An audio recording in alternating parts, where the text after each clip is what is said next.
fi Zilalul Quran, karya Syahid Said Qutb, diterjemah bahasa oleh Datuk Yusof Zaki. Semoga Allah memberkati dan merahmati ruh-ruh mereka. Pentafsiran ayat-ayat 86 hingga ayat 91. Amaran kepada mereka yang menolak Islam. Inilah bentuk Islam yang dikehendaki Allah.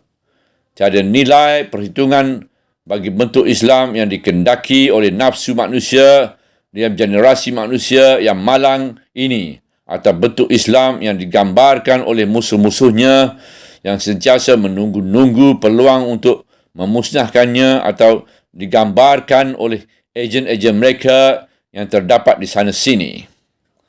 Orang-orang yang tidak menerima Islam dalam bentuk yang dikehendaki Allah setelah mereka mengetahui hakikatnya, tetapi tidak diterima oleh nafsunya, maka mereka di akhirat kelak berada dalam golongan orang-orang yang rugi, dan Allah tidak akan memberi hidayah kepada mereka dan tidak akan melepaskan mereka dari azab. Bismillahirrahmanirrahim. Bagaimanakah Allah akan memberi hidayah kepada suatu kaum yang telah kafir setelah mereka beriman dan mengaku bahawa Rasul itu benar dan berbagai-bagai keterangan telah datang kepada mereka. Dan Allah tidak memberi hidayah kepada kaum yang zalim. Ayat 86. Mereka itu, balasan mereka ialah kutukan Allah ke atas mereka, juga kutukan para malaikat dan manusia seluruhnya. Ayat 87. Mereka kekal abadi dalam kutukan itu, dan azab keseksaan tidak akan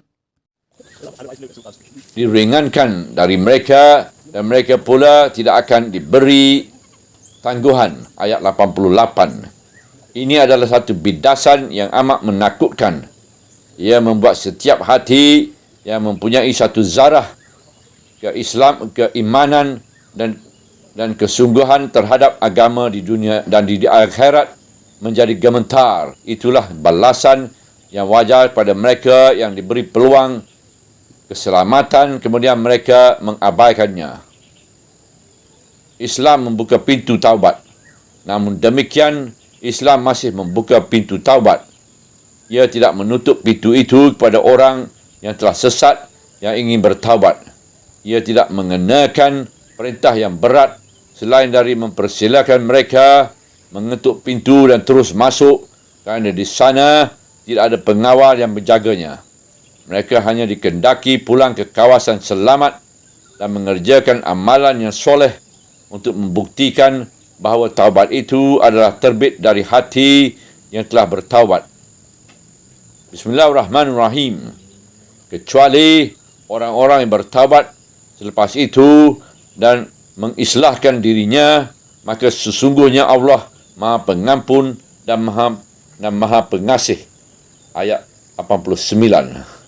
Adapun orang-orang yang tidak bertaubat, yang terus berdegil di atas kekufuran dan bertambah kufur, dan orang-orang yang masuk begitu jauh ke dalam kekafiran itu sehingga terlepas peluang yang dibukakan kepada mereka dan berakhir tempoh ujian dan tiba pula masa balasan, maka mereka tidak lagi akan diberi taubat dan tidak akan mendapat keselamatan, dan tidak akan berguna sesuatu apapun sekali apa yang dibelanjakan mereka, walaupun emas sepenuh bumi, amalan-amalan kebajikan yang disangkakan mereka, selama mana amalan-amalan itu terputus hubungannya dengan Allah.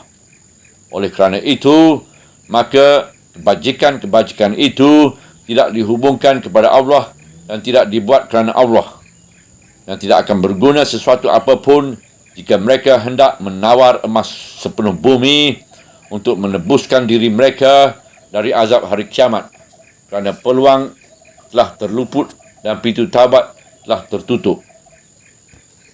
Bismillahirrahmanirrahim. Sesungguhnya orang-orang yang kafir setelah mereka beriman kemudian bertambah lagi kekafirannya, mereka tidak akan diterima taubat mereka dan mereka adalah orang-orang yang sesat. Ayat 90. Sesungguhnya orang-orang yang kafir dan mati dalam keadaan kafir, maka tidak akan diterima dari seorang pun dari mereka emas sepenuh bumi, sekalipun mereka mahu menebuskan diri dengannya. Untuk mereka azab yang pedih, dan mereka sekali-kali tidak mendapat apa-apa yang menolong mereka. Ayat 91. Demikianlah Al-Quran memutuskan persoalan ini dengan satu kenyataan yang menakutkan dan dengan satu penegasan yang jelas yang tidak meninggalkan sebarang keraguan pada sesiapa pun. Subhanallah, walhamdulillah, wala ilaha illallah, wallahu akbar, wala hawla wala quwata illa billahil aliyyil azim, wala hawla wala quwata illa billahil aliyyil azim, wala hawla wala quwata illa billahil aliyyil azim.